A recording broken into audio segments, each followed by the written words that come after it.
Hey guys, welcome back to Falcon Central Radio, part of the Pro Football Central Radio Network.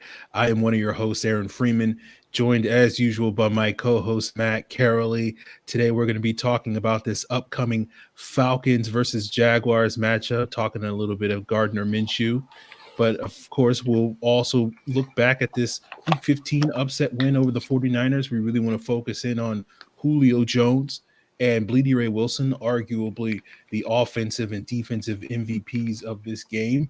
And we'll break some of that down on all 22. Of course, as usual, we'll get into some recent roster moves. We know Takk McKinley went on IR, so we'll touch upon that to start the show.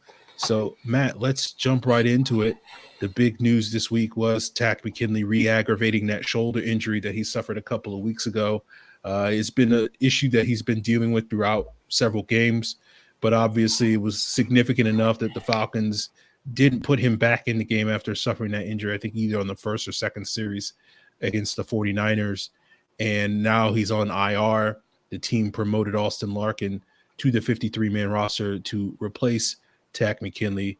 What are your thoughts on that injury to Takk, and sort of what does it mean for this Falcon team for the rest of 2019, as well as potentially for Takk in the future? Yeah, I mean, it's unfortunate, but it wasn't a shock when the news broke on Monday. You know, Takk was, the way I put it on Twitter, he was playing on borrowed time as it was. You know, it was suspected from, Pro Football Doc that he had torn his labrum back in that Week 11 matchup with Carolina. And he was just tough and playing through it, playing through the pain, which a lot of players are doing at this point in the season. The injury that occurred in the San Francisco game was kind of the last straw of the shoulder. And, I'm relieved somewhat that they're going to shut him down. Somewhat frustrated too, because, I had thought that they should have probably done it when the injury first occurred, just because, again, it's a lost season. But again, I appreciate Takk fighting through and toughing through the pain, to fight for his brothers. But as far as what it means going forward and what it means in the current, in the current, they're losing arguably their best pass rusher. He leads the team in pressures, at least according to Sports Info Solutions data. Now we're even thinner than we were. Edge has always been a position we've talked about as being a very thin position group with just Takk, Vic, and Claiborne. And now, we're kind of throwing in some unproven guys into the mix with, JTM, who, has been playing pretty well and at least showing that he can hang on the 53-man roster. So he's going to get more run. We're now going to see John Kaminsky, who we haven't seen since the Seattle game when he sprained his ankle. To me, it looked like they were putting him in the plan D for the rest of the year because he appeared to be a healthy scratch. Now, Dan Quinn had mentioned, I guess, in his conference call that Kaminsky's ankle was turning the corner, which I thought it was a little odd to put it that way because, again, Kaminsky hadn't showed up on the injury report the last several weeks, but maybe it was a matter of Kaminsky being able to practice but not being good enough to play. Or they just wanted to hold him back and make sure he's 100%. But now looks like they're going to turn to him. Quinn mentioned that, he's going to see time outside, filling in, I guess, for Takk in that Leo role, subbing in with Claiborne, and then also inside in the nickel. So we're going to finally get to see more of him, which I know fans are excited to see that. So that's kind of what it means in the current. In the future, I don't think it means a whole lot. Tack's going to get another shoulder surgery, which, again, is unfortunate. But he will be back by training camp, and hopefully he has some time to continue to work on his craft even ahead of that point, because that's always the worry here that he's had so many of these shoulder surgeries that's cut into his development as far as off-season works goes. So hopefully that's not the case. But if it is, I guess the positive is he'll be ready for training camp, and 2020 shouldn't be an issue for him. Yeah, and we got some breaking news that Grady Jarrett and Julio Jones have been named to the Pro Bowl. We will certainly get into that a little bit further on the show. We will hold off on those takes until after we break down some of the All-22 and get into this Jaguars matchup later on in the episode. But I think you're right as far as Takk's injury goes. I know that was something that you talked about when he first suffered that injury, wanting to sort of see him get shut down for the season, which you felt was, the long-term value of that outweighed sort of the short-term gains that he would potentially provide on the field. And certainly, I'm sure there are people debating that or whatever the case may be, but certainly I think you were justified in that perspective at that time. But I think Tack has been a player that I think has been much maligned this season. I think he's gotten a little bit of the Vic Beasley blowback, where people are just going hard at Vic Beasley and also going hard at Tack McKinley because he didn't quite have the season that I think a lot of people were expecting, particularly when you look at his sack production. From a pressure standpoint, he's been certainly much better in that regard. But, it is, to me, I guess the point I'm trying to make is, like, I feel like people should give Tack a little bit more respect, given the fact that he was playing hurt the last couple of weeks, that he has been sort of aggravating that shoulder injury every time he's landed on it the wrong way. He exits the game, for a series or two, and then it comes back in because of sort of that motor and that toughness and all those various things. So I think, certainly people are more than welcome to criticize Tack's play if they feel that, deserves it. But I think, I feel like Tack has certainly deserves a lot more respect. Just say it. Sacks are overrated. I mean, because that's what everyone points to when they're looking at Tack McKinley is where's the sacks. But again, you look at guys like Brandon Graham who have consistently been considered some of the best edge rushers in football. They're not getting a lot of sacks, but they're constantly affecting the game via pressures. So, while you do want to see sacks when you can, because, you're finishing the play, Tack is still disrupting the play with the pressures, with the hits. So again, it's frustrating, but that's basically the root of the matter is, people just continually look at that one stat and need to see the bigger picture, need to look. I mean, that's why I continually tweet out the pass rush win rate metric. I think that's a fantastic, piece of analytics that's now come, into the forefront. And, Tack all season long consistently had been at the top of that list. And that's basically saying that within 2.5 seconds, which is the average time quarterbacks are getting the ball out of their hands, he's beating his man. I mean, that's all you can necessarily ask for, or that's the first thing you can ask for from a pass rusher is, are they beating their man consistently? And Tack, for the entirety of this season, has been. I mean, he's up there with the likes of T.J. Watt, DeMarcus Lawrence, some of the best pass rushers in the NFL. The reason he didn't have all the sacks this season, I think a lot of it has to do, and we talked about it before in previous shows, especially earlier in the season when the Falcons were struggling on defense, had to do with the coverage. I mean, the guys on the back end were struggling and they weren't able to cover their first read, and the quarterback can just quick snap the ball, get rid of it. And the pass rush can't really do anything when that's happening. And that was happening consistently. So again, you have to marry the two groups. We're starting to see that a little bit more, and that's why we're having more success as a defense.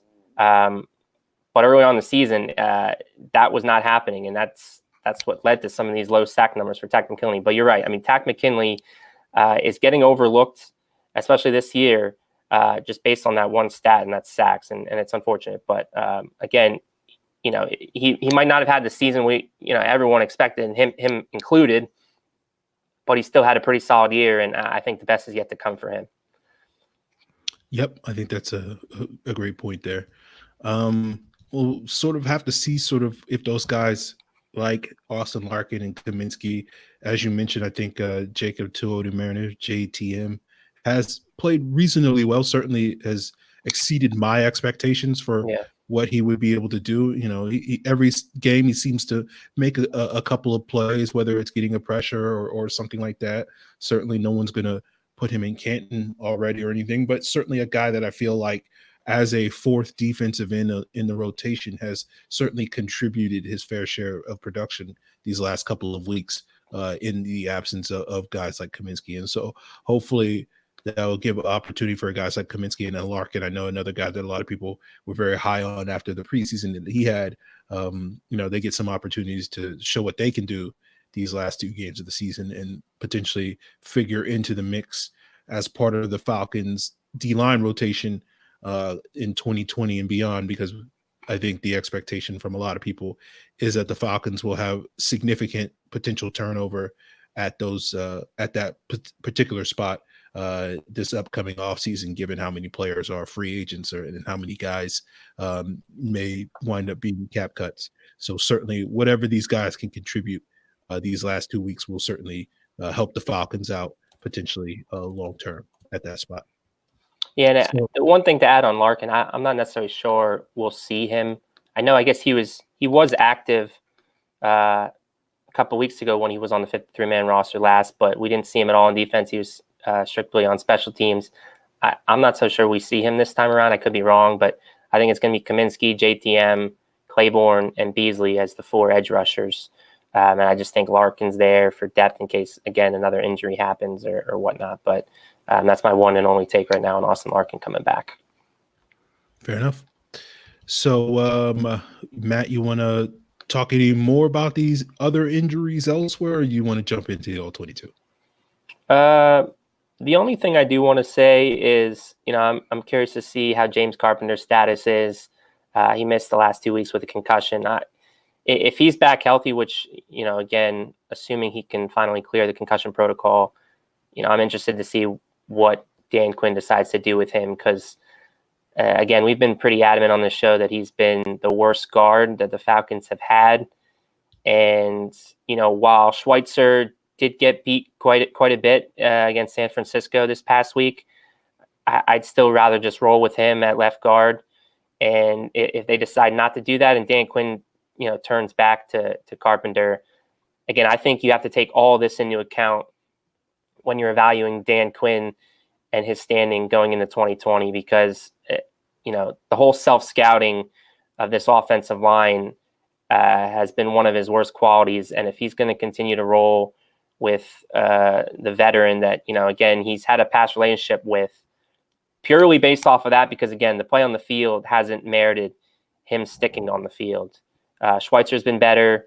Gano's been better. Even Brown's been better, albeit on the right side.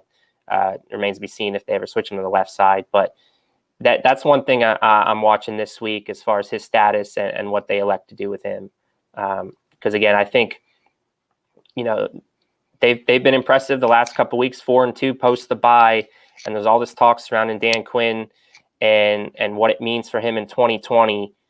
But if he's going to continually to roll out an inferior guard at that weakest spot, when again you're only as strong as your weakest link, I think that's worth talking about, and it's worth bringing up when we're deciding whether Dan Quinn deserves to remain the head coach going into 2020, because as everyone knows, the offensive line has been one of the biggest issues, and this is a very magnifying problem spot if, again, James Carpenter continues to be the starting left guard, because he has not earned that spot.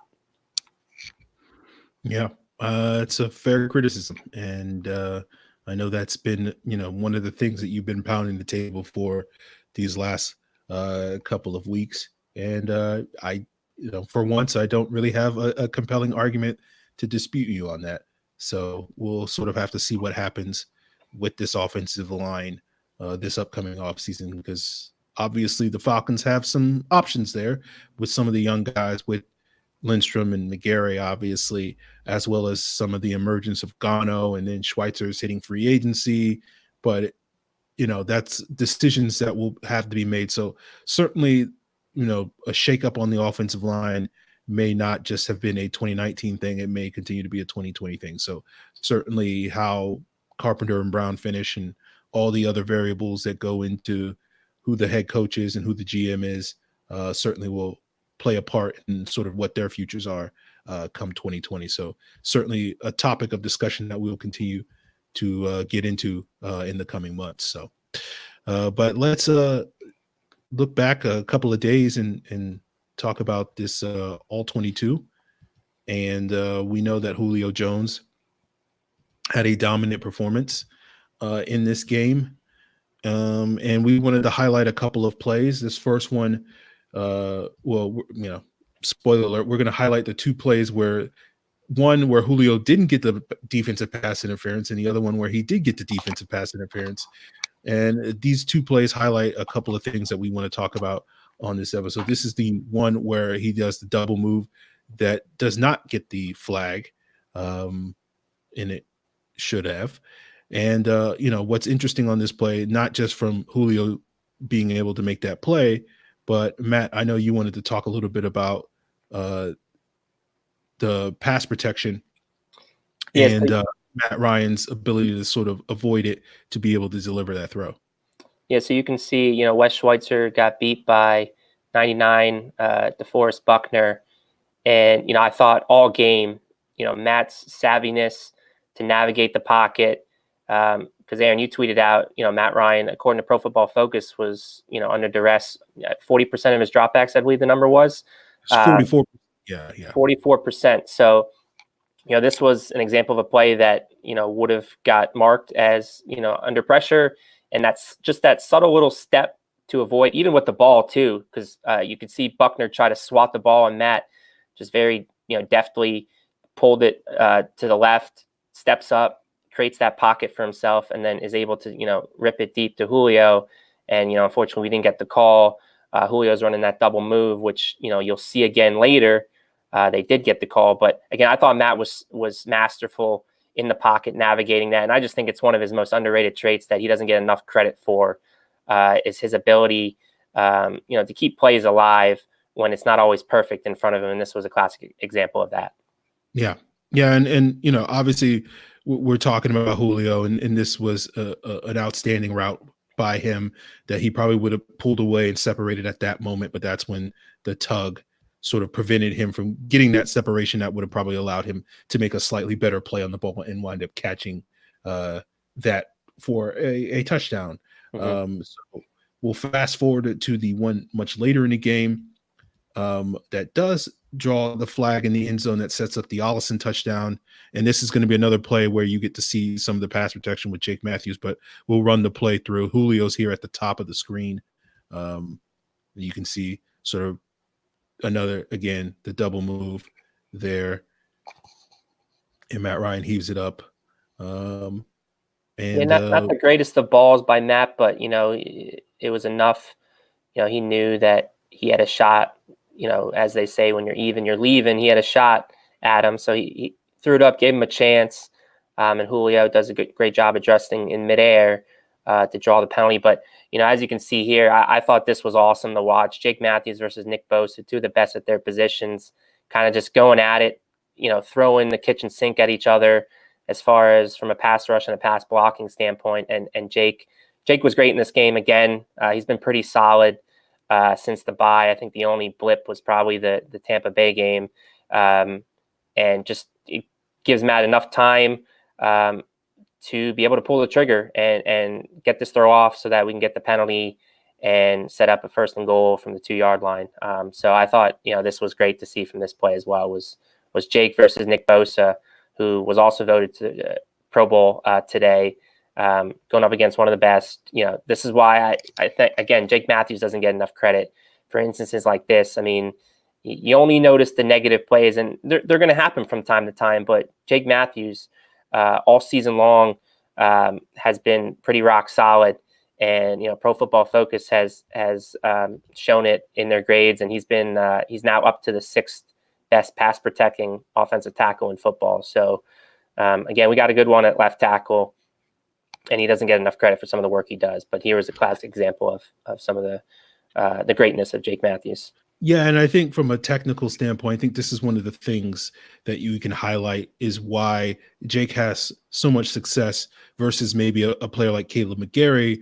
And one of the issues that I've noticed with Caleb McGarry is if he doesn't sort of initially win that engagement, it's kind of a wrap because he just doesn't quite have the athleticism to sort of readjust and to sort of resettle. And you see this with this play with Jake sort of initially giving up that inside leverage, but being able to sort of readjust, stay in front of it, and then change direction even when Bosa changes direction again, you see it again here, and just that's the athleticism that Jake brings to the table. I remember when he was coming out of Texas A&M, he had some of the best feet I had seen in quite some time, and I think plays like that show you sort of that while he may lack some of the power that you initially would ideally want, that guys like Trent Williams and Jason Peters and some of those guys have, but his just feet and his athleticism allows him to sort of not lose engagements that maybe a lesser athlete at that position would potentially lose there. So I just think that's worth pointing out with Jake, and one of the reasons why he's been able to have so much success these last couple of years. But let's switch gears and talk a little bit about Bleedy Ray Wilson, who did have 3 pass breakups in this game. This is not a play where he does get a pass breakup, but you will see him lined up against Emmanuel Sanders here. And it just sort of highlights, a solid play from Bleedy Ray Wilson where he's going to get a really effective jam of Sanders here in the slot on this sort of shallow route. I think they're running like a little dagger route or something like that. And it just sort of is in Sanders' hip pocket. And that leads to, Garoppolo holding onto the ball extra long and some of the pressure that the Falcons were able to dial up on that particular play. Yeah. I mean, this is something, we got flagged for it. But. Yeah. I mean, we'll talk about that in a sec a little bit more. I mean, this is something that we've both questioned as far as Bleedy Ray Wilson in man coverage. He's typically been used as a zone corner because of his skill set. But right here, I mean, he's in man coverage, jamming Sanders at the line of scrimmage and staying in his hip pocket. So this is kind of how you draw it up as a cornerback. And he kind of kept Sanders and any wide receiver he was lined up against in check for the majority of the game. I mean, other than George Kittle, no one really went off in the receiving game for San Francisco, and it's plays like this, which were the reason why. And here at the tail end, I had a lot of questions about this call. I just don't like this call. I get that you're trying to protect the quarterbacks, but if he still has the ball, I think you should be allowed to bring him down below the waist. And Claiborne stumbles a bit, which leads to him going low, but it would be one thing if he got rid of the ball and there was like a second or so delay, but that's not the case in this particular instance. Both Beasley and Claiborne get to him as he's getting ready to release it. So didn't agree with the call. Certainly wasn't as bad as the Grady Jarrett one, which he gets flagged again for just sacking the quarterback. But certainly it hurt the Falcons because I believe this led to points. But great job by Bleedy Ray Wilson. We got another one here. And this one was super impressive just because he's going up against, George Kittle man-to-man in the end zone on an island. Not the best of balls from Jimmy G, kind of underthrows it. But, again, you got to give credit where credit's due. Bleedy Ray Wilson, sticking with him and being in position to go up and break up the pass on the best tight end in football. So, as you said, Bleedy Ray Wilson, defensive MVP, friend of the show, Evan Birchfield, he liked to always ask who is the brother of the week. Bleedy Ray Wilson would be my first choice for brother of the week this year for his work. That certainly that he's not going to get any national attention because he's Bleedy Ray Wilson, but he certainly deserved it and was a big part of the defense's success. Yep, they guys have it. So there is the all 22 breakdown, and we're going to get into the Pro Bowl discussion. We'll get into this Jaguars game. We'll answer some of you guys' questions, but this is an opportunity for many of you watching us live to sort of join the conversation as far as that goes. And, you can check out the link that's going to be in the chat live here on YouTube for you guys to sort of do the call-in portion of the show. And this is a opportunity for those of you that haven't, if you're not subscribed to the show, by all means, subscribe to the Pro Football Central YouTube channel. And certainly you want to like this video and go ahead and retweet it or, share it on social media of your choice so that, we can get more people to join us in the future and get eyeballs on this show. Because, we happen to think that we do a great job here on Falcon Central Radio. But Matt, let's talk a Yeah, little let's bit of talk Pro about the Bowl. Pro Bowl. This is exciting stuff. I have the roster up in front of me, and maybe if you want to click on the link, see if you can screen share it for the rest of the people. But Yeah, I can do that. there's some interesting. I had thought that there's more spots for positions like receiver. Apparently, there's only 4 receiver spots per roster, which I thought there were 6, but maybe I looked at that wrong. Obviously, we mentioned Julio Jones is one of the 4 in the NFC. He's joined by everyone's favorite Saint Michael Thomas. No surprise there. And then the 2 Bucks. So all 4 NFC South receivers that deserve to make it. You could throw DJ Moore's name. He's probably honorable mention. All 4 NFC South receivers represent the NFC with Chris Godwin and Mike Evans. But, the quarterbacks, I tweeted this out. I mean, it's disappointing that Aaron Rodgers gets the benefit of the doubt every year based on name recognition. But, he made it along with Drew Brees, who, again, only played 9 games, certainly has played well in those 9 games. But, if it was my money, I'd be going Dak Prescott and Kirk Cousins to go along with who's the other quarterback on the Russell Wilson, yeah, of course. I'm with you on that. I think, I think Rodgers and Brees certainly have played well this season. I think, Brees has, put up a really good production this year. But again, I think you're right with the sort of missing 3 games, that sort of brings up the discussion of sort of Austin Hooper and maybe not making it over someone like Zach Ertz because he missed, 3 games. And, maybe I think it's name recognition. I think that's what it is. I mean, because again, if you're talking about missing games, why aren't we docking Drew Brees for missing how many games he missed? That's what I'm saying. Yeah. So, again, this is why I think the narrative needs to change when we're talking Hall of Fame stuff. And I hate how anytime they bring up, a Hall of Famer's resume, Pro Bowls are immediately, one of the top things people mention. I don't think you can do that with this generation of NFL players. I just don't think it's right to them. And this is a classic example why it's too much of a popularity contest for the majority of it. And, again, because I would check you that Aaron Rodgers has been playing well. I mean, his numbers, are what they are as far as touchdowns and lack of interceptions. But, I'd point you right to that Chargers game and look at that Chargers game and be like, is that really a Pro Bowl worthy resume quarterback? I mean, because again, people will dock Matt Ryan for performances like that if it was him. And I just think, again, Dak Prescott, Kirk Cousins have been the more consistent guys, and they deserve to be rewarded. And it's a shame for them.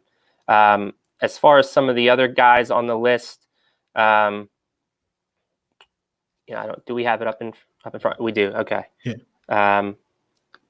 Nothing jumps out in particular. I mean, Fletcher Cox, I guess. I was surprised to see Eric Armstead not make it. I would have thought, more 49ers on that defense.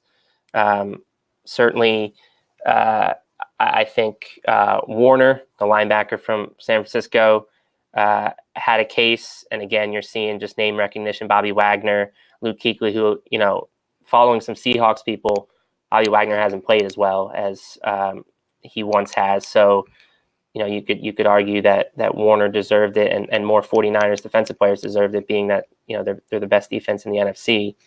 But yeah, what do you got? Anything jump out at you looking at this quickly? No, I mean, I am famously or infamously, sort of whatever when it comes to the Pro Bowl. Going back to the point that you made just a moment ago in terms of sort of the name recognition and sort of the Hall of Fame conversations when they talk about Pro Bowl, my hope is that when, this generation of players starts to retire over the next, 5 to 10 years, and starts to become eligible, my expectation, my hope is by then, like say Matt Ryan plays another 6 years and then is eligible for the Hall of Fame 5 years later. So he'll be, eligible in 2030. My hope is, by 2030, we'll have like 25 years of Pro Football Focus data.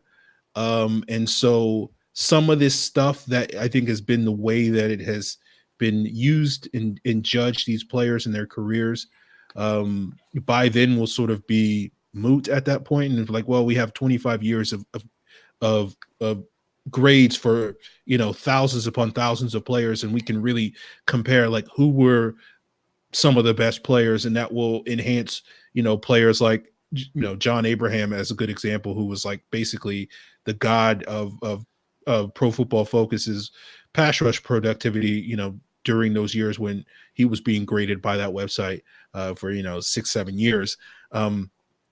And it will wind up helping some of those guys. So these conversations about, how many Pro Bowls does a guy have, by the time we get to 2030, there will be a replacement for that, where it's like, how many years was he a top 5 Pro Football Focus graded player, or whatever its equivalent is at that point in time. And that will, be sort of where the conversation goes. And the Pro Bowl, being sort of the popularity contest that it kind of always been, will sort of go by the wayside, and an asterisk support is put beside it, or there's a better way that they by then maybe it will better reflect sort of who are some of the best players in the league, as opposed to sometimes where you get these situations where I would say the vast majority of players are certainly well deserving of being named to the Pro Bowl, but there's always a couple of guys that sort of bubble up to the cracks, and you're like, is he there because everybody knows him and he's made the Pro Bowl the last 3 years? Versus is he actually deserving of going to the Pro Bowl this year? So that to me is my hope for the future when it comes to the Pro Bowl. And maybe by then I'll start to pay attention to it at that point. Yeah, I mean, that's the hope. I mean, I guess it only takes one guy on the panel to really stand for these particular players, and hopefully, they're forward thinking enough and analytically, minded that they will start extracting data from other places that doesn't just involve Pro Bowls. Because that's what it's going to take for certain players like Matt Ryan, who, again, right now, he certainly didn't deserve to be on the Pro Bowl roster this year, but he only has 4 total in his career. It's 1 more than Andy Dalton, and I don't think that's proportionally accurate based on the level of players both those guys are, and it's a shame. And, again, Matt Ryan's going to be playing for another 5, 6, hopefully 7 years, and hopefully he has a couple more cracks to get there, and to kind of skew that and more in line with what it should be. But again, I think for a guy like him to make it, it's going to take using other data to prove that, hey, this guy's a Hall of Famer. But it's a subject for a different day that we can continue to talk about as the end grows near for him. But we certainly have to talk about Grady Jarrett. Happy surprise here. I know both of us didn't really have our hopes up that Grady was going to get it just based on the track record of this and how this works, but it's great to see Grady rewarded for his hard work. He's been one of the best defensive tackles for the last couple of years now, but he's been a truly dominant force this year. And I'm glad he's finally getting his just due along the likes of Aaron Donald and Fletcher Cox, who, when Grady Jarrett got his contract this summer, we were talking about Donald and Fletcher being that tier 1 and Grady Jarrett being on that next tier. But now, when it comes to the Pro Bowl, he's right there with those guys. And, outside of Aaron Donald, there hasn't been a better defensive tackle for my money than Grady Jarrett. I mean, Fletcher Cox started off slow. He's starting to play better. But, I think from season's beginning to seasons now, Grady Jarrett's been just a consistent presence. Had another great game this past week against San Francisco. So, again, it's great to see. I mean, we all saw, for those that follow on Twitter and stuff, we all saw how much this meant to him. So, I can't be, I couldn't be happier for him right now. I mean, he truly deserves this honor, and hopefully this is the first of many Pro Bowls for Grady Jarrett. Yeah. And, talking about sort of, Pro Football Focus a little bit, you look at those 3 guys, Donald, Jarrett, and Cox. Donald is Pro Football Focus is number 1 graded D tackle. Grady Jarrett is number 3. Fletcher Cox is number 6. And then the next NFC guy is Dexter Lawrence at 15. Then you have Vita Vea at 18, Kenny Clark at 19. So clearly, if you're depending on, I know there are certainly detractors of Pro Football Focus, and certainly, I've had my fair share of criticisms with some of their grades, as anybody would have. They are by no means the gospel, but certainly those 3 guys clearly stood out among the crop this season from their performances. And I agree with you. Well deserved for Grady Jarrett. just didn't seem, going into it, that was like, well, he doesn't have the sacks, because usually that's what gets you in the Pro Bowl, getting those sacks. And he didn't have a ton of them this year, but that didn't really hurt Fletcher Cox in the past, because I know he didn't have a ton of sacks last year, if I'm not mistaken either. I thought Fletcher had 10 maybe last year, but I feel like there was a year where he made the Pro Bowl and only had you're talking a different year. Yeah, probably. Maybe. Okay, I don't remember. I mean, he has 3.5 this year, and he made it. And Grady he should have 6.5. I'm going to say he has 6.5 sacks right now, because he certainly got one taken away from him this past week. But he's just been a consistent player. I mean, you look at his grades, you look at how he plays against the run, against the pass. He's a force in both regards. So again, he couldn't have been a more deserving player for this. And it's just great to see. And again, I think this is the first of many for him. Yeah, I'm with you on that. Because once you get one, that's always the toughest thing. And now everyone starts taking note nationally about you, and they start snowballing. So hopefully that's the case for him. Yeah. I mean, you're right. Once you get your foot in the door, that's when you can start getting the benefits of that name recognition. Like, who did I vote for last year? Oh, let me just vote for Grady Jarrett. And, sometimes that's not great. Obviously, when it winds up snubbing a Falcon player, we complain about it. But when it works in the favor of a Falcon player, like, who's going to complain about that besides the other 31 teams out there? I think, Grady Jarrett, it is interesting. You brought up sort of the conversation that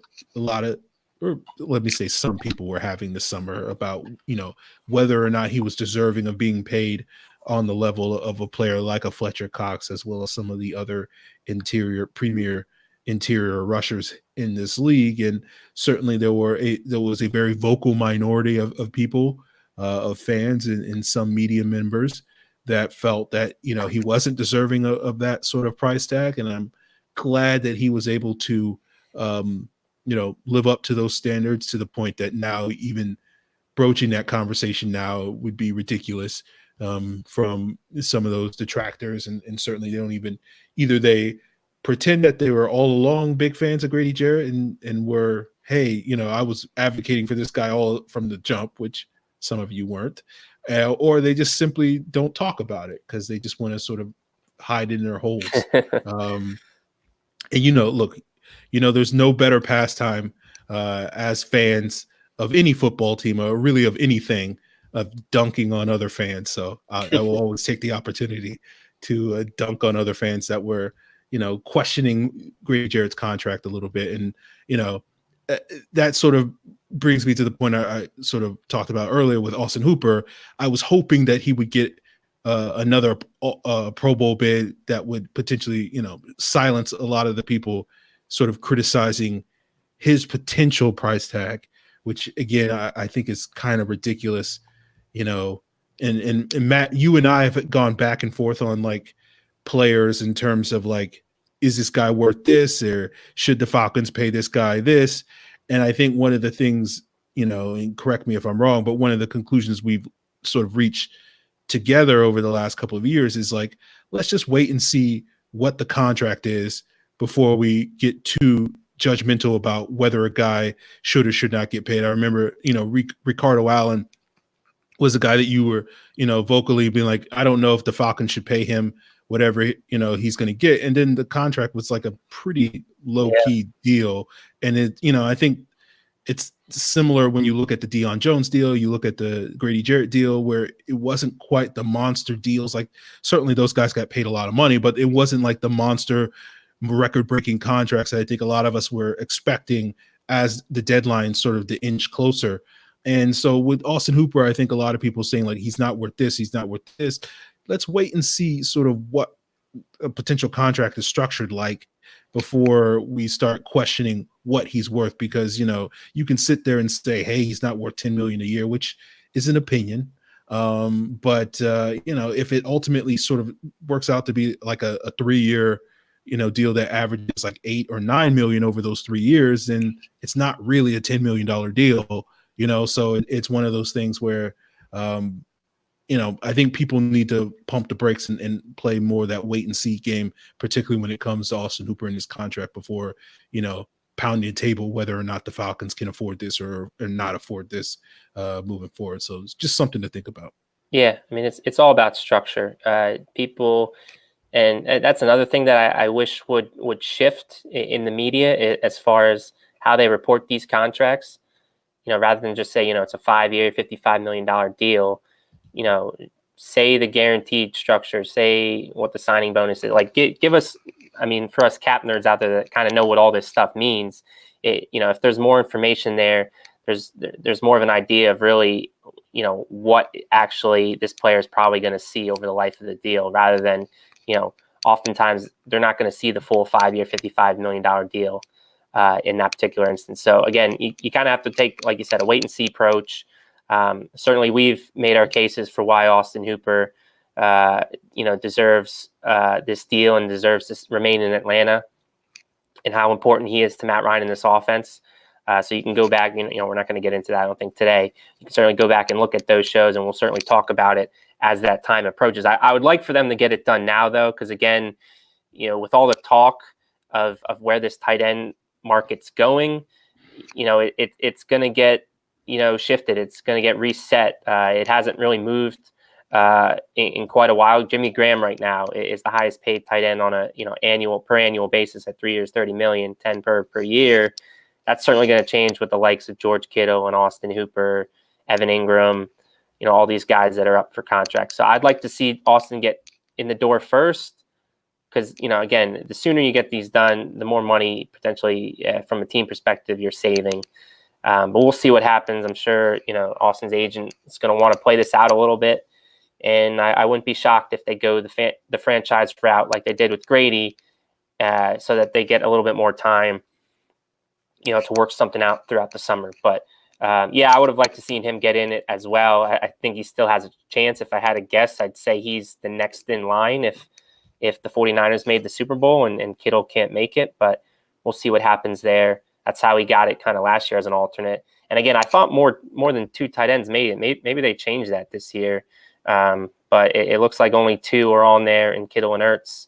And with the Eagles not likely to make the Super Bowl, crushing our Super Bowl predictions from earlier in the season. But I'm happy about it because, I do not want to see the Eagles in it. I was kind of hoping that I'd be jinxing them with that, and it looks like I did. But with them not being in it, it's down to Austin, or it's down to George Kittle and the 49ers making the Super Bowl. Don't you want to be able to say at the end of the year that the Falcons beat the eventual Super Bowl champion? Well, we might still be able to say that with the Saints and the 49ers, and that's fair. Hopefully not the Saints, but with the hopefully 49ers, Saints, I think a lot of Falcons fans will probably be okay rooting for them moving forward, and we'll see what happens. I think the NFC is going to be a fun race to watch. I think it's from 1 to 5. I think any of those 5 could represent the NFC, and maybe even Dallas. I mean, Dallas might have got back on track, and maybe they get hot. I mean, they certainly have the talent for it. It just comes down to whether Jason Garrett won't hold that team back. When he'll come back. So we'll see what happens there. But I guess you want to talk about this Jaguars game, talk about Minshew Mania, why we look the way we look right now, or at least, why I got the shades, the bandana, shirt on. Matt was able to put a little bit better a costume together than I could. But I don't know why I forgot you wear glasses. I mean, we've been doing the show how long? I thought I don't know what happened there. But what do you do like out in the sun and stuff? I mean, are those dimmer glasses that kind of? I used to have those transitions lenses, and then I lost that pair. But it's not really that big an issue, Yeah, you just deal with it. Yeah, I mean, gotcha. Yeah, it's fine. But yeah, Minshew Mania.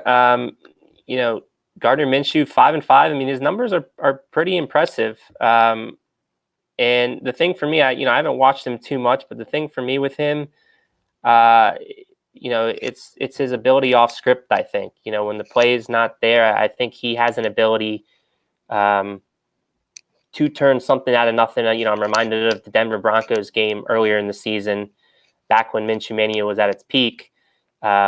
He was able to navigate the pocket and pull off some pretty ridiculous throws. So, whether the Falcons are going to have to, maybe have Vic Beasley in like a spiral or certainly contain him in that pocket and not let him get outside. That's going to be one of the things I think that's going to be key in guarding against him, because he certainly has an ability, I think, to make some plays. It'll be interesting to see if is one of his best weapons, DJ Chark. I know he was out last week. Do you have any idea if he's done for the year? I don't know. Okay. He's not. I don't think he's on IR, but I Yeah, I don't didn't know think so what his either. status is for this week. So that'll be something to monitor throughout the week. He's had somewhat of a breakout season for Jacksonville as the go-to weapon. Certainly they have Leonard Fournette, who's had a pretty solid year. Despite, I think, a low touchdown production, he's been able to carry the team down the field, but hasn't gotten into the end zone. We'll see if that changes this week.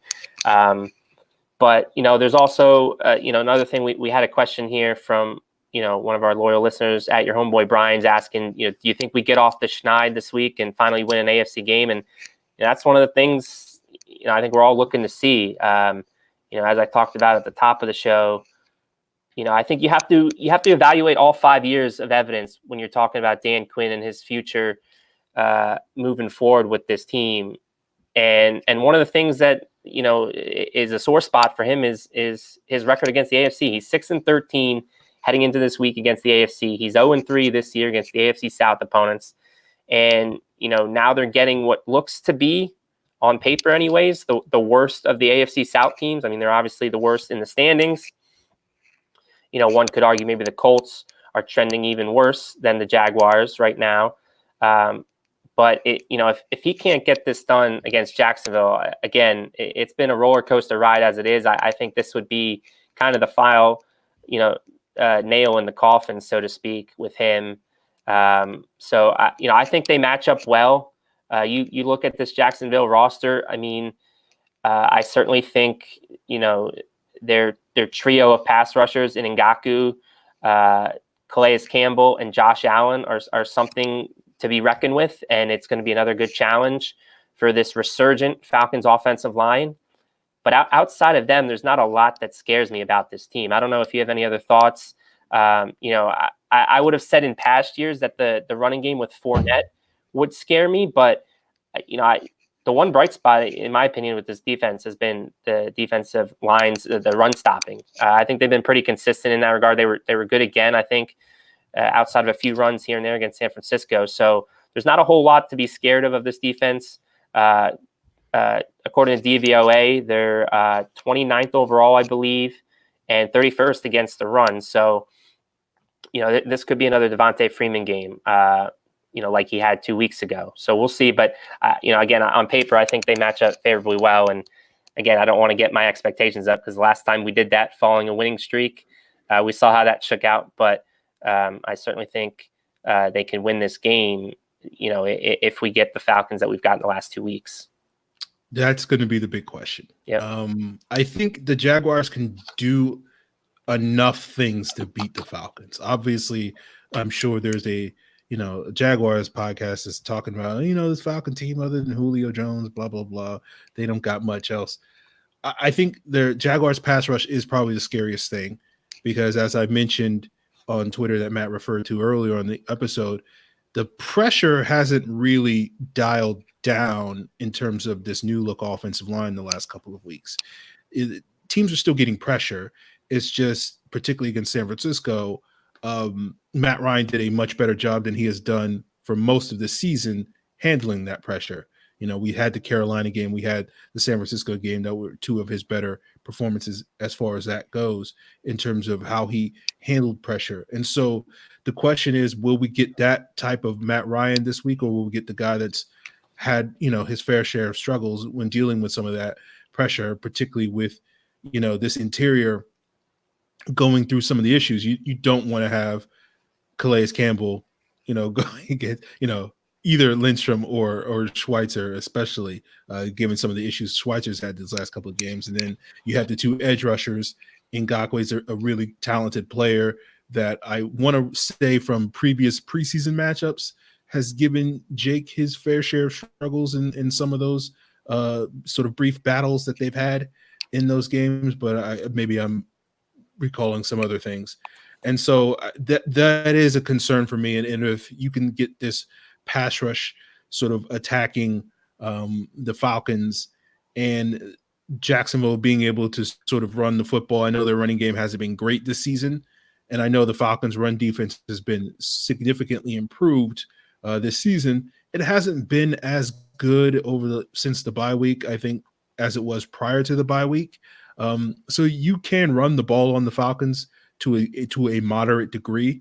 And we saw that a little bit last week against San Francisco with some of those runs by Mostert, and then obviously that big gashing run that Coleman had. And, that is a concern for me.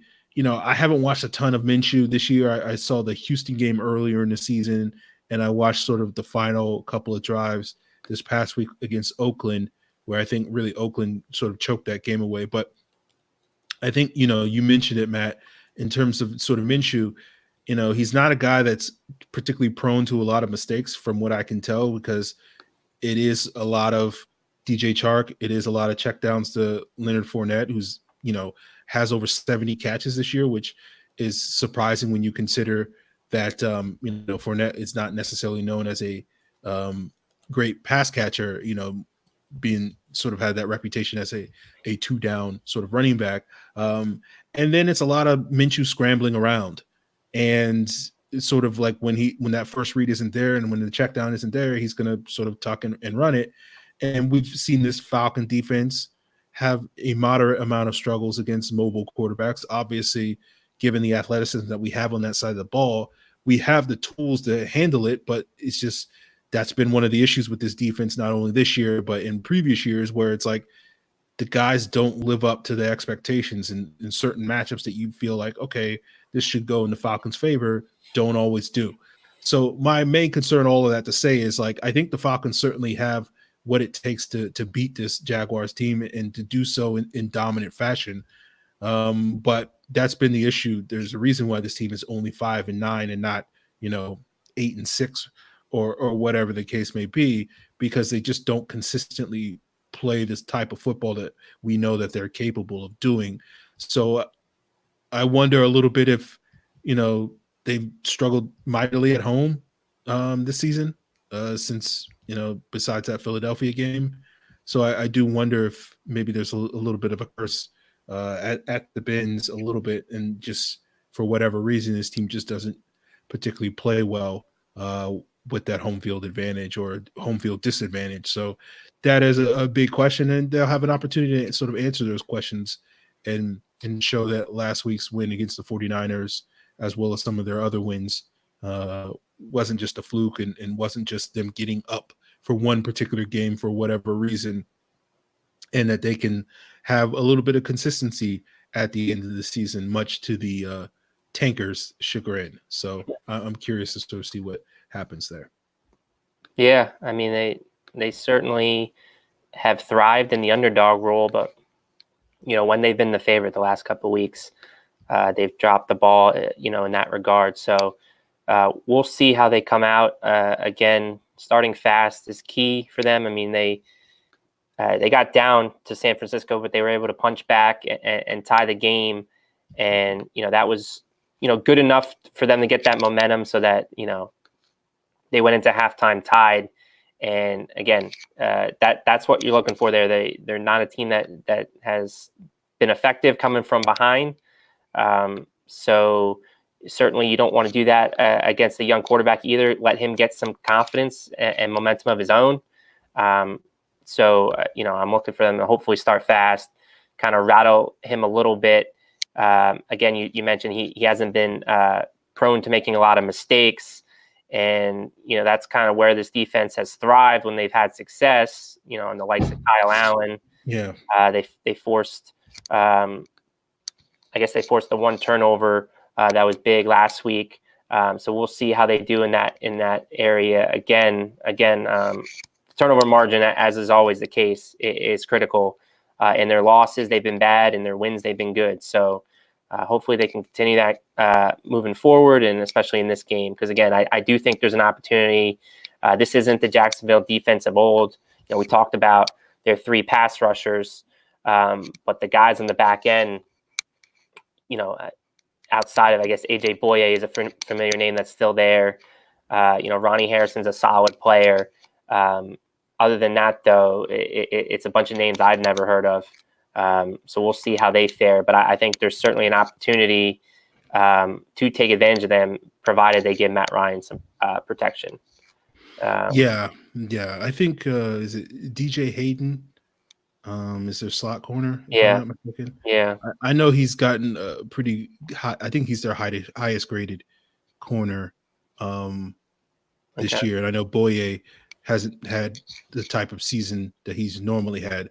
And I'll be curious to sort of see if they decide to use him to shadow Julio, just because, going back to one of the issues that the Falcons had this past week was how sort of Julio-centric their offense was.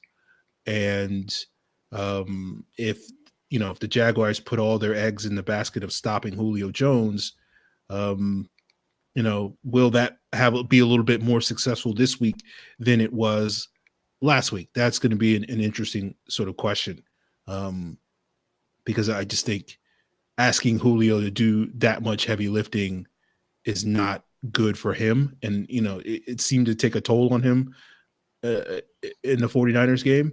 And then so he was dealing with injuries, and obviously you want to keep Julio as fresh as possible. So I'm going to be curious to sort of see if guys like Blake and Gage and obviously Hooper, who we know is capable, but just hasn't been that sort of, telepathy between him and Matt Ryan hasn't been quite on par these last couple of weeks since he's come back from his injury as it was going in before that injury.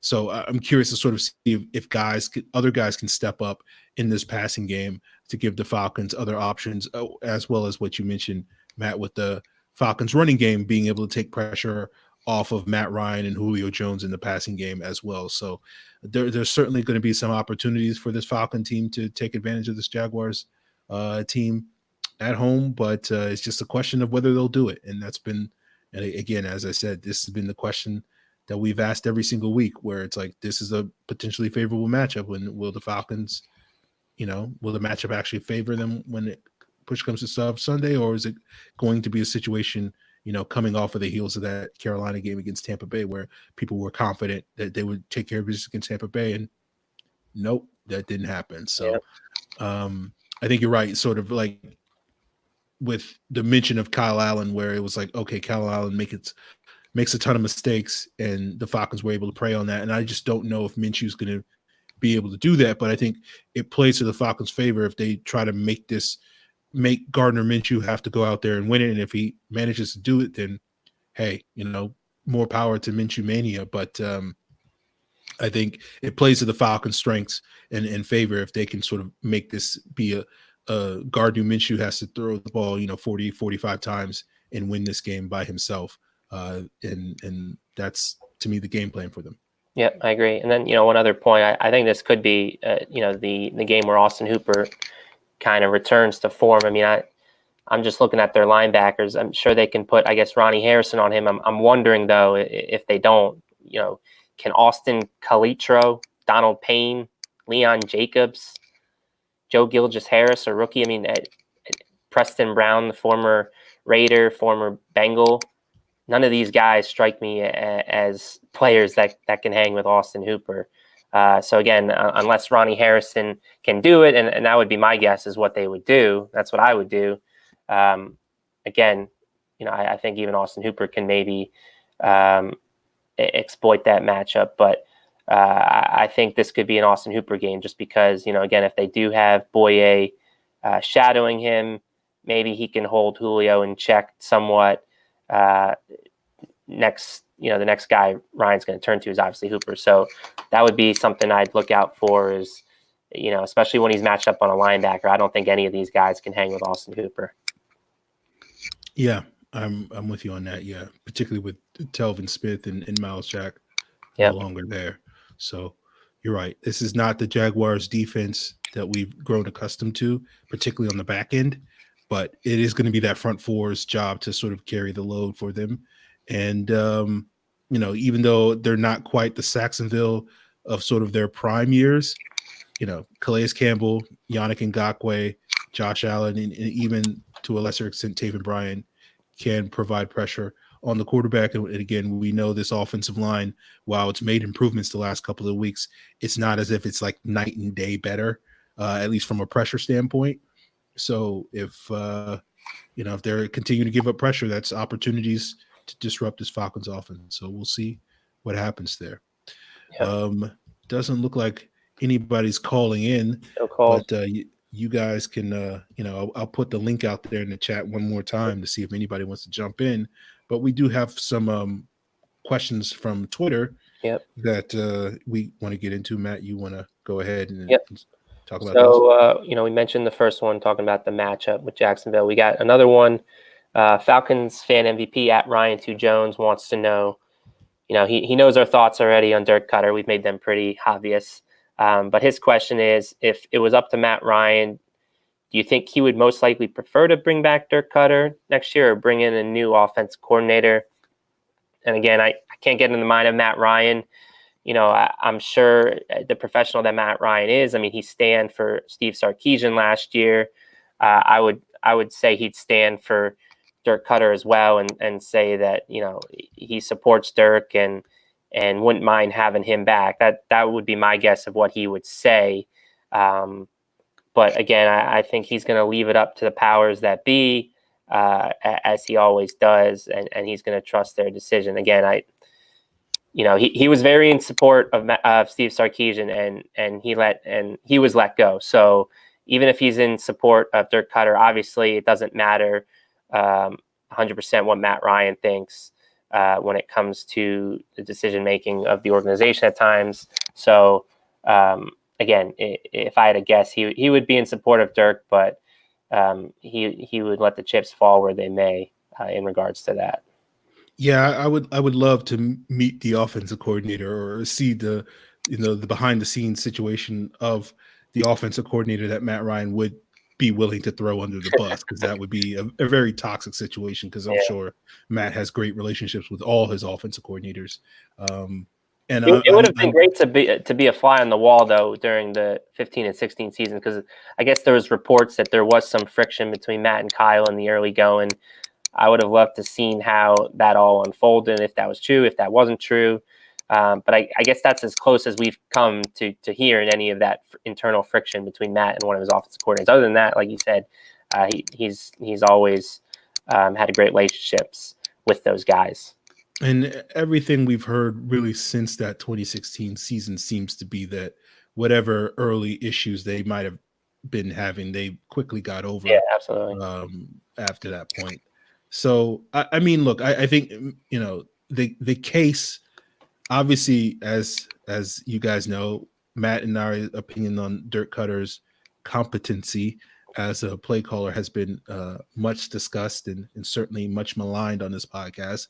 But the devil's advocate argument in keeping Dirk Cutter is, and I'm sure Matt Ryan would potentially make this because he's experienced it, is, those first year struggles, eventually go away in year two. And that's been the case with Shanahan. That's been the case with Sarkisian. And I'm guessing Matt Ryan would say, those issues would go away with Dirk as well, because they haven't for the previous guys. Do you see issues, though, necessarily? Like, I just see a lack of, like, the decision making is just not great as far as Dirk and the plays he's dialing up and the decisions he makes.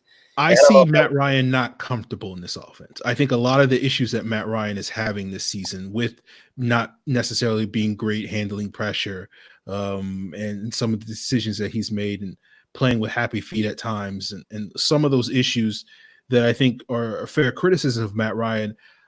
A lot of these same issues I saw in the 2015 season, where he just wasn't really that comfortable with the plays as they were called, with the personnel around him. In 2015, a lot of it had to do with, him force feeding Julio Jones because he was surrounded by all these new guys. And you kind of look at the situation now with Ridley down. It's a kind of a similar dynamic where it's just kind of Julio Jones and Austin Hooper. And that kind of played out in the San Francisco game, where he kind of was just largely ignoring Russell Gage and Christian Blake. Not to sit here and say that those guys were wide open every single play or anything like that. But it was one of those things where it was very clear watching Matt Ryan go through his progressions where he was just kind of, for large portions of the game, just kind of focused in on Julio Jones. And that was the case in 2015. That to me was the case for large chunks of 2017 under Steve Sarkisian. And I've seen that throughout this season. So I do think a lot of it is Matt Ryan is not comfortable with this offense. I think one of the reasons why he's not comfortable with this offense is you can certainly make the case that it's not being well called, and certainly not as well called as, variations of this offense have been under previous O coordinators with Sark and Shanahan. So I think that has something to play into it. And so I think you can make the case that another year of Dirk would net better results. Whether it would net good results, I certainly think is very debatable at this point in time. So that's the devil's advocate that I would make on that side, but that's not necessarily my opinion, just playing devil's advocate. Our next question from Dirty Bird number 2 at Matty MVP Ryan. Do you think we should draft offensive line in the first round next year and draft defensive line in second? Got to protect our big money quarterback. And what I'd say to that is, it depends on how the board falls. If it makes sense where, again, Falcons might now be trending towards picking in the middle of the first round. If it makes sense to take one of the top interior lines who right now is likely, Tyler Biadasz from Wisconsin or Creed Humphrey from Oklahoma, then, sure, if that's where the value lies, and that would be a sound pick because it is a need, to plug that left guard hole in the interim, and then potentially one of those guys can take over from Alex Mack, in 2021 and beyond. But if it makes more sense to take a corner, if the value's there at corner, or defensive end, you're likely going to be out on the two best defensive ends in Chase Young and AJ Epinesa if he does in fact declare. There's some talk that he might not do so. You're likely going to be out on those guys where the Falcons are projected to pick. You're likely going to be out on Derek Brown, one of the other best defensive linemen in this class. So at that point, there's sort of a drop off. So I think it would make sense maybe at that point you're looking at defensive line in round 2. But again, it all depends how the board falls. There's certainly going to be some risers. So there's a lot of variables and there's a lot of time for all that to shake out. But it certainly wouldn't be a bad strategy, and I wouldn't be surprised or disappointed if that's what ends up happening, is they go O-line round 1 and D-line round 2. I would generally be against O-line in round 1 just because, again, projecting, that's kind of a shock to hear you say, because you're always, if you got to get an O-lineman, you got to go round 1. There's caveats with it. Given where the Falcons are sort of projected to pick right now, they're slotted in at 12, but depending on how the season finishes, they could probably pick anywhere as high as 6 and then probably as low as like 18 or something like that, depending on how the season goes and how it plays out. So I feel like if you're taking an offensive lineman at that high, and particularly an interior offensive lineman, which is the primary need of the Falcons, you have to whether it's Creed Humphrey or Tyler Biadasz, you have to look at those guys as like generational prospects. And I know there are some people that are high on those guys. I haven't watched enough of those guys to feel strongly one way or the other. Sort of my initial watching of those guys, in previous years wasn't like, oh, these guys are the next Alex Mack. These guys are, generational center prospects or anything like that.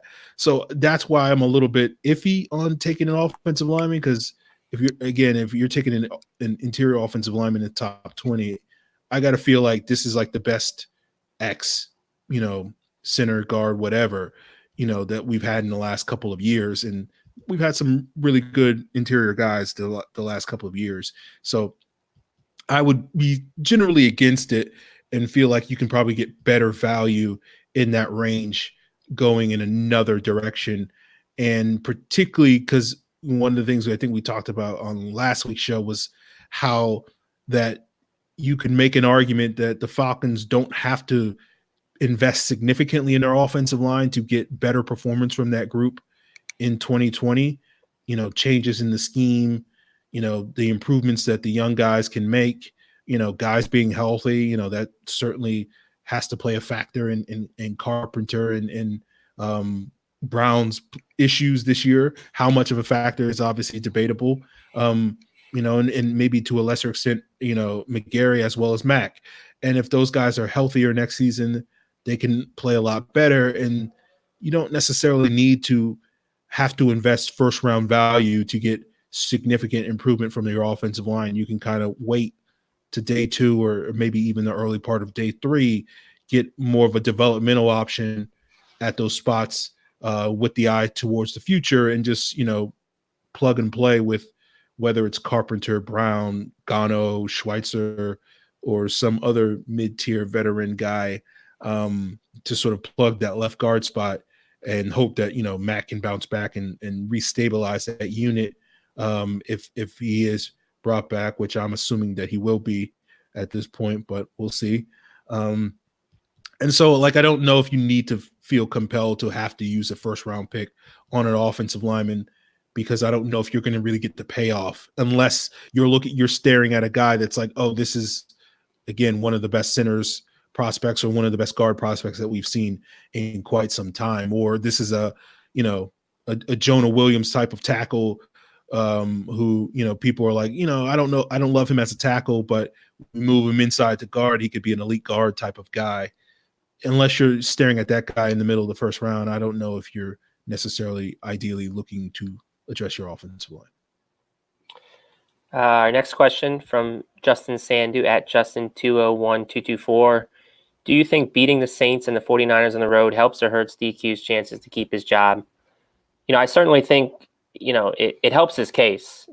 How can it not? But, as I said throughout the show, you have to weigh the whole body of evidence. You have to talk about, Dan Quinn's self-scouting of the offensive line when it comes to guys like James Carpenter continually getting opportunities when he hasn't quite earned it. You have to talk about his poor record against the AFC, 6-13 in his career as Falcons head coach. You have to talk about his time management issues at times throughout games. Even with now having an assistant in that realm, they're still struggling in that department, burning timeouts when they don't have to. You have to talk about, the decision-making to fire your offensive coordinator only to take even further steps back, on offense. So you have to weigh all these issues. And for me, I'm still not there. Even if they win out and go 7-9, I still don't think I'm going to be there and comfortable. I did mention on a previous show that the one, area where I do think, if they brought him back where I'd be somewhat comfortable is if they showed Dirk Cutter the door, but I just don't see that scenario happening. If they keep Dan Quinn, I don't see him firing an offensive coordinator in consecutive seasons. So I think if we get Dan, Dirk's going to come with them. And I just don't think that's the greatest, for this offense moving forward, putting aside the fact that maybe Matt Ryan will be more comfortable in year 2. I still think that there's going to be issues as far as Dirk's play calling. The lack of explosiveness in this offense has been apparent, and the lack of play action is very frustrating. With the results of play action being what they are with this offense, whenever they run it, I mean, it's always successful. So I still think those problems are going to be there in year 2 with Dirk. So again, there's too much evidence for me to say that Dan Quinn deserves a third chance here, because I think we're going to be left, with similar results. And at that point, that would just be all the more frustrating that there's 3 lost years with Matt Ryan heading into age 36, then having to look at a new coach. Again, that is further closing your window. So for me, I think starting fresh with an offensive mind is my choice. To bring some stability, to bring some creativeness. And then you just hope that the staff that offensive minded coach builds is good, especially on the defensive side of the ball, and can hopefully turn this defense around. So for me, it helps. It makes the decision a little bit more difficult for Arthur Blank, but I think the body of evidence speaks for itself with Dan Quinn. Well, I'm going to be a contrarian again, and I'm actually going to go the opposite way. I think it actually hurts him. I think when you look at it and you say, okay, if they're capable of beating the Saints, they're capable of beating the 49ers, and why are they, 1-6 at home this year?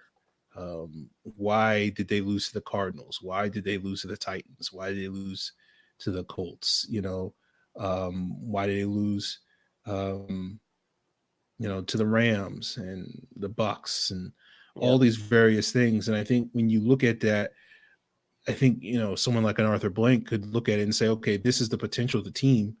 But Dan Quinn's issue is that more often than not, this team underachieves under him.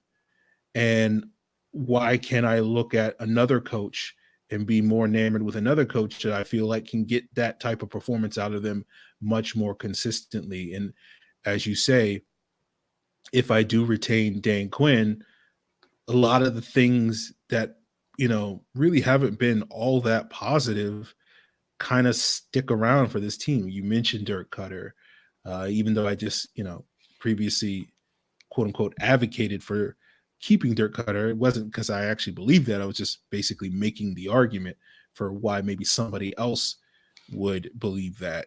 Because I'm with you with 100% with everything you say. Like there are real issues with this Dirk Cutter led offense that just do not mesh with what we have had a lot of success doing over the last several years under Shanahan, under Sarkisian.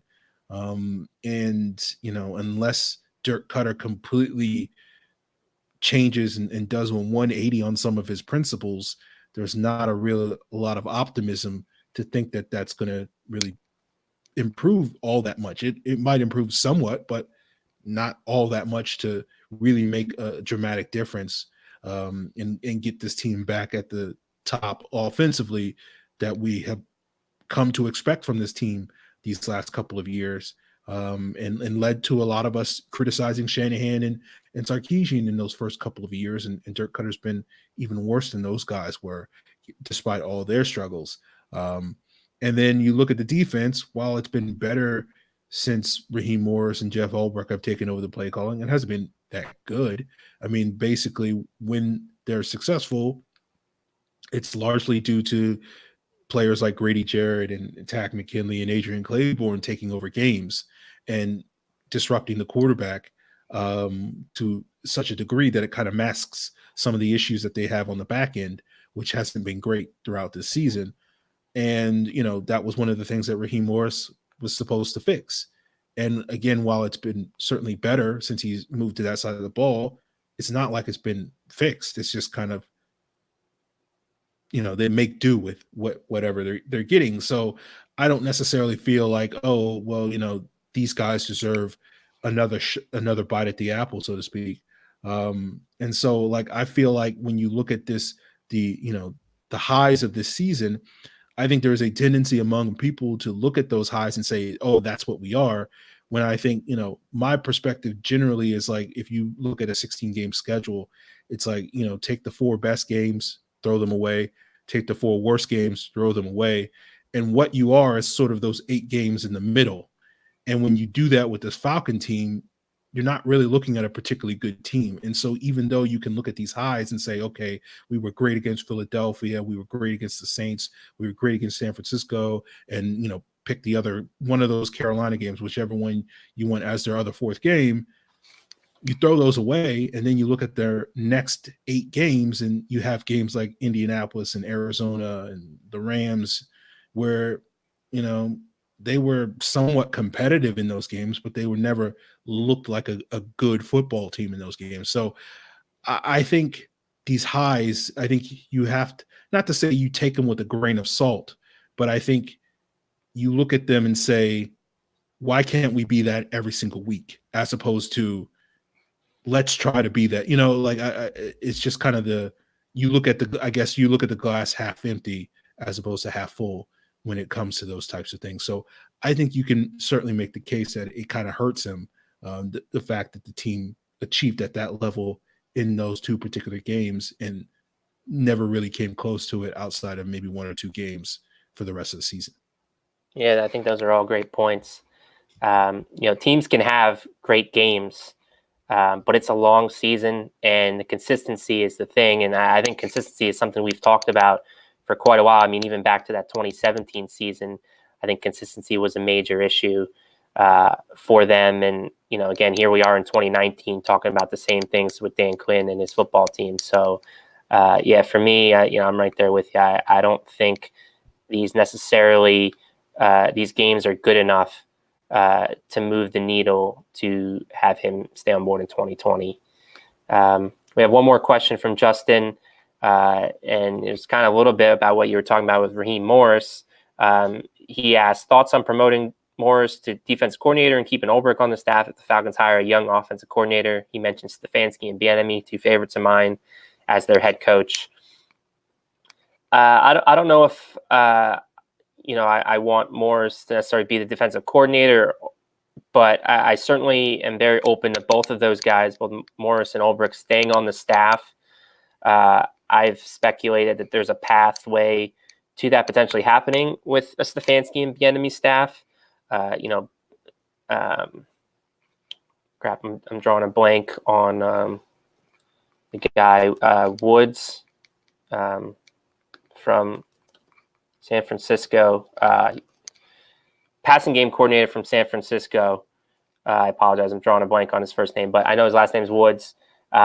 He has worked with both Bieniemy and Stefanski in Minnesota.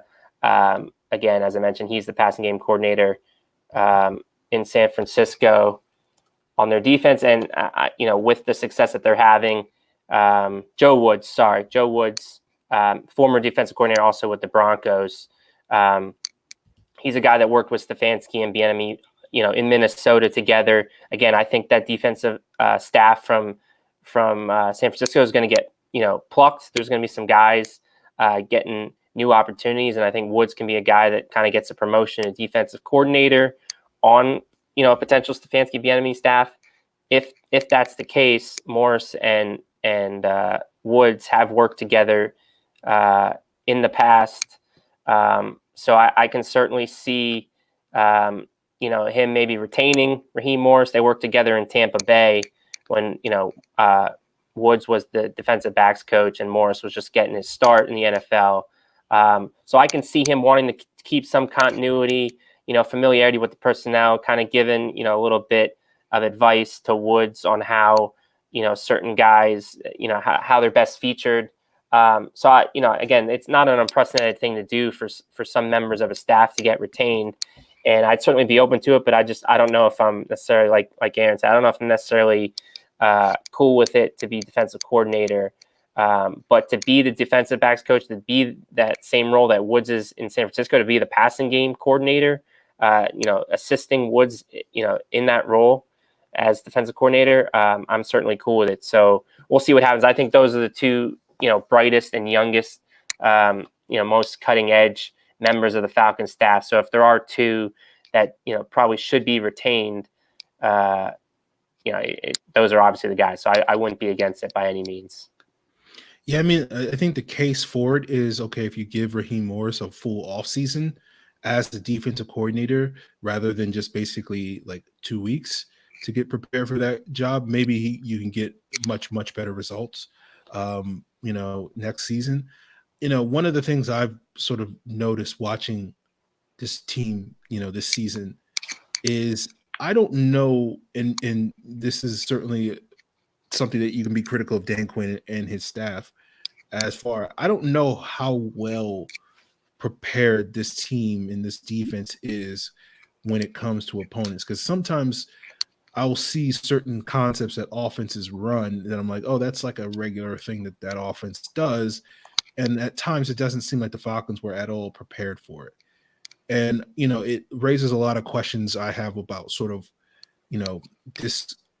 this coaching staff's sort of philosophy and approach to things, and sort of, is it sort of this idea of, Dan Quinn's all about simplifying things so that guys can be athletes and go out there and make plays without spending a lot of time thinking. And I wonder if they've kind of dumbed things down too much to the point that guys are completely oblivious to sort of what offenses are trying to do conceptually. And so it's easy to attack this defense, as we've seen a number of times, not only this year, but in previous years, that certain concepts that we've seen and we've broken down on this podcast with our sort of all 22 reviews. Certain, there was, I can't remember what week it was. Was it maybe the Houston game where there was like a Yankee concept, or the Titans game that we were like, oh, that's the thing that we would always do. Yeah. That was something that we would always use against opponents and to much success, which again goes back to Dirk Cutter and the terribleness that he is doing. And seeing teams do it against us, and like, why are we not necessarily prepared for those things? So, it raises a lot of questions, and I wonder, is that if that is an issue? Again, I don't know, but I certainly can speculate about it. If that is an issue, does that issue get solved if you bring back the bulk of this same coaching staff? Are all these guys, if maybe they're not directly responsible for that, are they complicit in that sort of approach? And unless you're convinced that Morris and Ulbrich and these other guys are going to take these players, particularly these young guys, back to school and coach them up and fix them from the neck up, so to speak, so that they're, from the neck up, they're showing out as well as they do from the neck down with their athleticism and their speed and all that's various things, that unless you're convinced that that's going to happen, I don't necessarily feel that compelled to promote those guys or to retain those guys. Not to sit here and say that they're undeserving of jobs or anything like that, but it is one of those things where it kind of goes back to what I'm saying, where it's like, I think you kind of need a clean break, and maybe, it is a roll of the dice when you fire coaches and bring in a new guy. There's absolutely no guarantee that the next guy is going to be any better than the previous guy. I think that's often a silly assumption that people make, where they're just like, oh, the next guy's going to be better. And it's like, no, there's no rule that says that. But I do kind of think that it's a worthwhile gamble when you consider many of the issues that this team in particular this season has shown, but have been kind of systemic issues for this team over the years, and particularly on the defensive side of the ball, where they're great athletes on that side of the ball, but not a lot of smart players that even, and this is not meant to take shots at Deion Jones, but even watching Deion Jones on film, where it's like, there's a lot of times where Deion Jones is out of position and making a lot of mental errors, and that's supposed to be one of your leaders. That's supposed to be one of your guys. And I do wonder maybe if Jeff Ulbrich hasn't done the greatest job coaching him up. How much of that is Deion Jones? How much of that is coaching? So I have all these questions. So all that to say is I don't feel as much loyalty to this current coaching staff and even some of the brighter spots that maybe some others do. I mean, you even look at the games where they've won and looked good. It's been against divisional opponents. It's been against the Philadelphia Eagles, who they've played the last couple seasons 2, 3, 4 times. So they finally now have more film, more experience with them. And then just this past week against San Francisco, a team that, again, they're very familiar with Kyle Shanahan being the former offensive coordinator. They run a defensive scheme that's very similar to theirs. So they've had success against teams where they're comfortable against, which again, that doesn't necessarily, show that, or it adds more evidence to your point as far as preparation goes. The teams they've struggled against, teams they haven't played against, and we get the question all the time: why does the team struggle against the AFC? They only see them once every 4 years. I think that speaks to the preparation right there. I mean, that's usually the answer we give as far as Dan Quinn having this team prepared. Not necessarily being a great X's and O's guy. And I just think it's one more thing you add to the list as far as, the 5-year body of evidence of why, I don't think he deserves to keep his job moving forward. The lack of preparation that you see, the lack of game planning you see against teams that, again, you're not familiar with. Because he's always done well against the division. I mean, he hasn't had he's either been 500 or has had an above 500 record, I believe. Maybe 2015 was the lone exception. He's always done well against the division. So this is nothing new there as far as, maybe beating the Saints one year or, sweeping the Panthers. But, you need to see more. You need to see this level of play against all the other teams on your schedule, and that just hasn't happened. And again, I think it absolutely speaks to that point about preparation. Yeah. So, it is one of those things where I just feel like I mean, we just everybody, 5 or 6 things right there where, and we could probably name more if we had more time. I just think there's a laundry list of issues that have been consistent issues for several years now. yeah, and it's hard to separate the staff from those issues, Right. Like the one assistant coach that I went to bat for last year was Wade Harmon. And he was basically, other than, the coordinators, he was the one guy that left. And I was just like, oh, okay. Like, because I know Wade Harmon's a good coach, not only from his time here in Atlanta, working with the tight ends in the offensive line. And in I 2014. really think a lot of that had to do with they were opening the door for Kubiak, because Kubiak wanted to bring his guy, Brian Periani, who's been his tight end coach at every step of the way. They were opening the door for him. When that didn't happen, obviously they had to go to plan B, and that was, the Mike Mularkey and Dirk Cutter pairing. But yeah, I don't think that was necessarily a thing that it was like Wade Harmon did a bad job. It was just, they had a plan, and unfortunately that plan kind of didn't come to fruition. Yes, Iron Mike, we do need the Patriots film crew to film the other team's sidelines, their practices, their meetings, and maybe that will help with some of the preparation that we have. We do have a couple of chat questions that I do want to touch on. Okay. John Graham asks, how would you guys feel about an early round running back in the draft? Could an elite running back put our offense back into top 5 potential? That's probably the top one thing I would least want to see.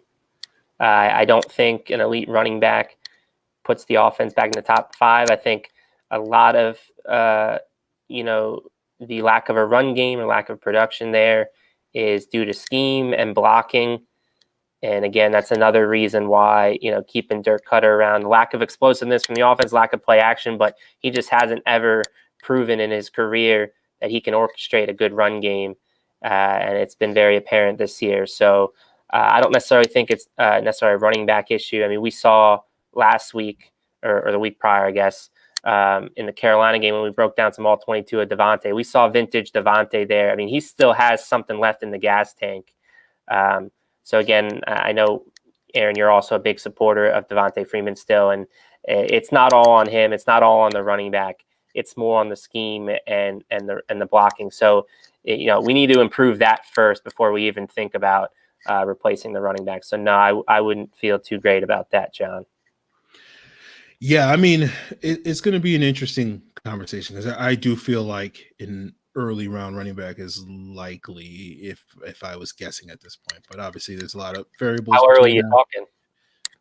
Day 2, not first round. Right. Depending on for some reason I have this strong feeling that J.K. Dobbins will find his way to Atlanta from Ohio State. Well, Matt Miller certainly thought that was the case in his latest mock. So. Yeah, so I feel like at some point we're going to draft someone like him.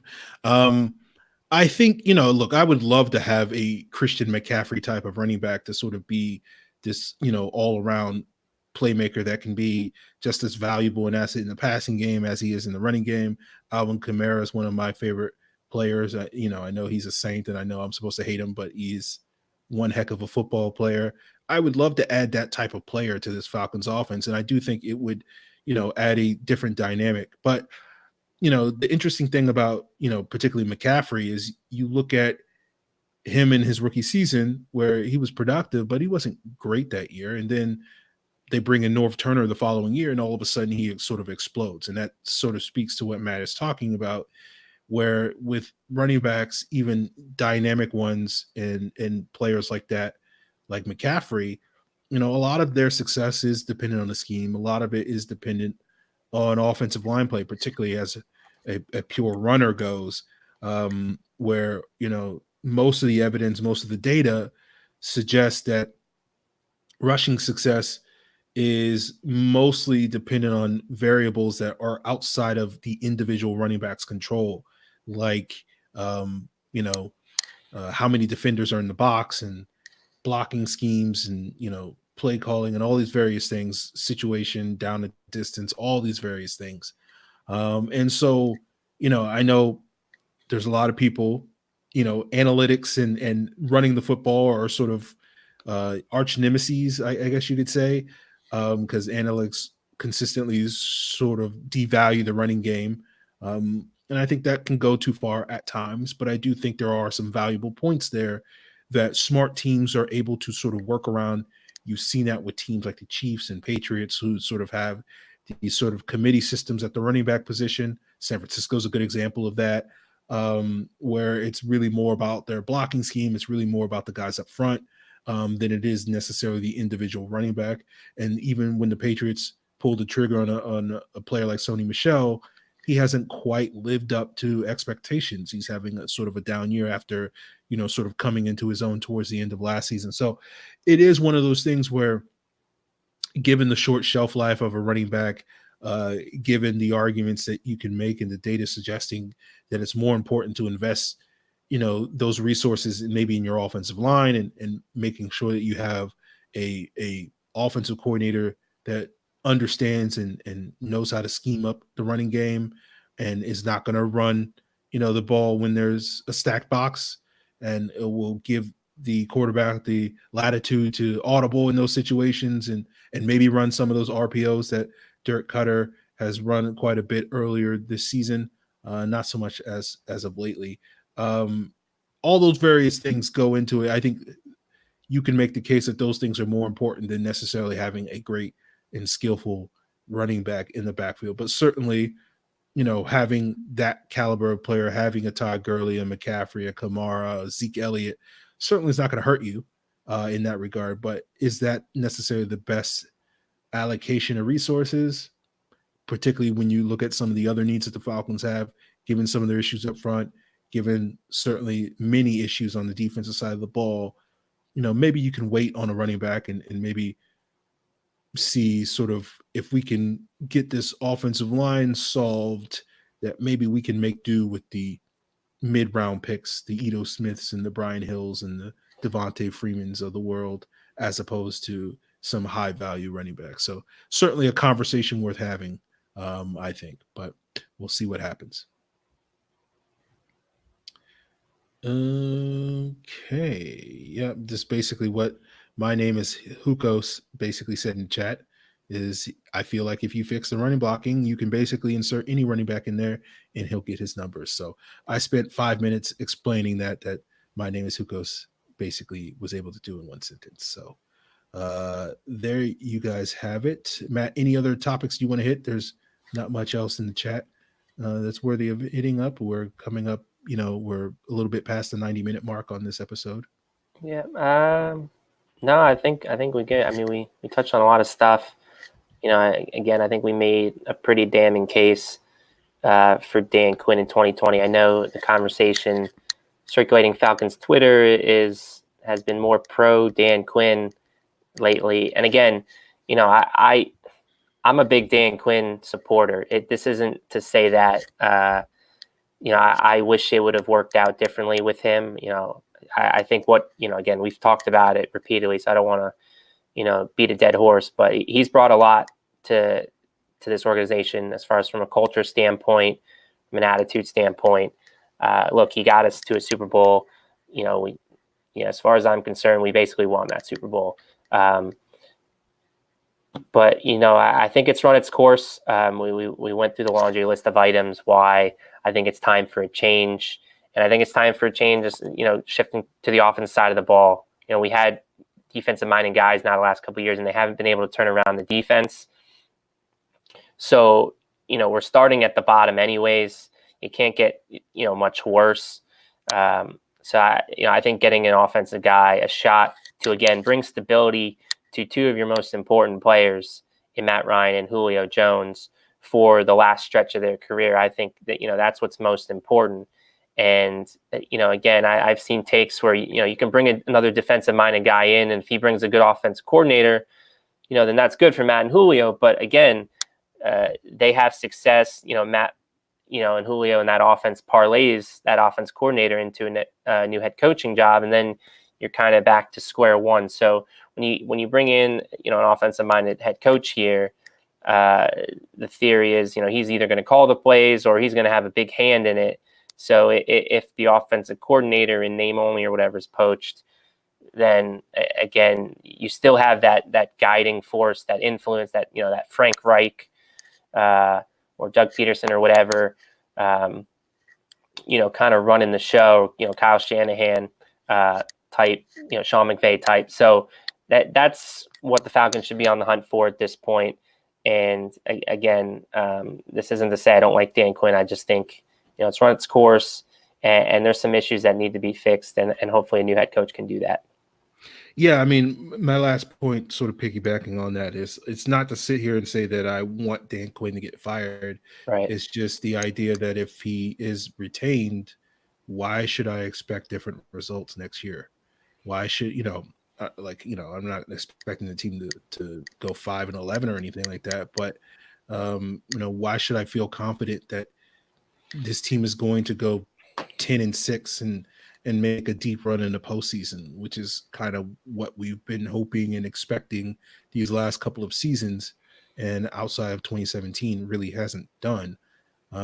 So that's kind of the issue there, where it's just like, okay, well, I like Dan Quinn. I root for Dan Quinn. I want him to be successful, but I'm not going to go into next season having much of any confidence that, those hopes and those desires will be fulfilled should he be retained next year. So that's kind of where I'm at with it, where it's just like, I want him to be able to turn it around and showcase that ability, and that potential that we were looking at, a couple of years ago as like, okay, we're going to do it with Dan Quinn. He's going to be finally the guy that brings the championship to Atlanta. I want to believe that, but that to me is just kind of false hope at this point, given the overall body of work, and certainly the body of work over the last couple of years.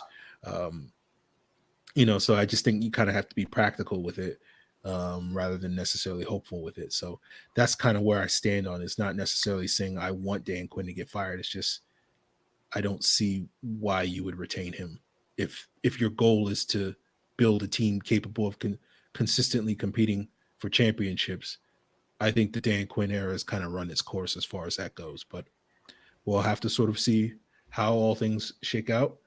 And we'll be back to discuss, how Gardner Minshew shook out in this Week 16 game next Monday. Want to remind you guys that because next week is the holiday, we will be coming at you one day early. We will certainly go ahead and plug that over the weekend to remind you guys that Monday night, you guys can check us out rather than watching. Is there a Monday night game next week? Yeah, I believe it's a good one too. Vikings-Packers. So hopefully you can set aside maybe the first quarter of that game to come check us out on Falcon Central Radio. But yeah, that's going to be a good one in week 6. Watch the game on your TV. Watch us on your phone. That's the way that you meet us in the middle. So, so we'll be back Monday night. And of course, you guys should check us out on this YouTube channel of Pro Football Central. Make sure that you like and subscribe. Check us out on Facebook, Falcon Central Radio. I know we haven't put a lot of content up there recently, but that's certainly something that you want to give a like to so that you can stay tuned, because we'll certainly start pumping out more content on that Facebook page in the off season, which is, just around the corner. And check us out on Twitter. I'm at FalcFans. Matt is at Matt Karoly. If you're listening to us and not watching us and you can't see the screen where it's written, it is FalcFans for me and MattKaroly for Matt. Check us the show's Twitter handle at Falcons PFC. Check out ProFootballCentral.com, where you can get all the links to the audio version of this show, as well as on the show's Twitter handle, Falcons PFC, on the pinned tweet. So you can check us out on Google Podcasts, Apple Podcasts, Stitcher, and elsewhere. I think that's it. So I always get confused on all the things I have to plug at the end of the show. You would think that I haven't done this hundreds of times, but it is what it is. So anything you want to plug before we duck out of here, Matt? No, I did mention last week, I'm still in the works on part 2 of my series, Falcon Eye to the Future. probably going to talk about the GMs, and that should come, potential GM candidates. That should come by the end of the year, hoping for around Christmas time, but maybe it'll be around the new year. So, again, you can catch that out, riseupbreeder.com. Part 1, I talked about, some offensive-minded potential head coaching candidates. So, if you haven't checked that out, check that out. Feel free to tweet at me, what your thoughts are, who you'd prefer. I'm always open to talk about that kind of stuff, especially around this time of the year when we definitely have our eyes on the future more than we do the current with this team. So all that's on riseupbreeder.com. All right, guys. Appreciate it. We'll be back next Monday night to talk Gardner Minshew, Jacksonville Jaguars, and get you prepared for the revenge game against Jameis Winston in Week 17. So we'll see you guys then.